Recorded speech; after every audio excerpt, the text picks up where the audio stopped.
ఆ solar energy, wind energy అవన్నీ నేను ఇస్తే దాన్ని కావాలని అడ్డం పెట్టి ఇష్టానుసారంగా చేసి వాళ్ళ దగ్గర డబ్బులు వసూలు చేసి కడాన వాళ్ళందరూ కోర్టులకు పోయి ప్రపంచంలో చీకొట్టి ఫైనల్ గా వీళ్ళు చేసింది ఏంటి?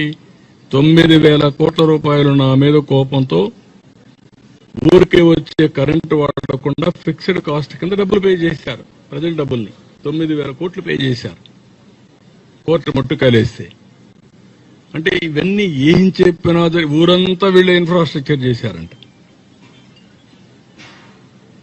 ఆ రోజు వేసిన రోడ్లు, ఆ రోజు రోడ్లు కాదు లైట్లు వేస్తే ఆ లైట్లు వాడికి డబ్బులు ఇవ్వకుండా 800 కోట్ల రూపాయలు ఒక పంచాయతీలో, ఒక 1000 కోట్ల రూపాయలు మున్సిపాలిటీలు ఇవ్వకపోతే ఈఎస్ఎల్ వాళ్ళు నిలిపే సర్వీస్ అన్ని మొత్తం బల్బులను కాలిపోతే ఇప్పుడు అన్ని రివైవ్ చేస్తున్నాం. మనం ఇలాంటి ఒక్క వ్యవస్థను కాదు అన్ని వ్యవస్థలను భ్రష్టు పట్టించారు.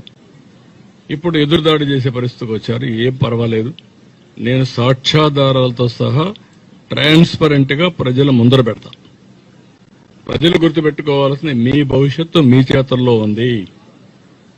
తప్పుడు రాజకీయాలు చేసే వ్యక్తులు ఇది చేస్తే మనం దెబ్బతింటాం. నేను ఒకటే అందరికి హామీ ఇస్తున్నా, అందరికీ న్యాయం చేయాలనేది మా అభిమతం. దానికి ఎన్ని ఇబ్బందులు వచ్చినా మేము ముందుకెళ్తాం. దాంట్లో సెకండ్ థాట్ లేదు. Will do it.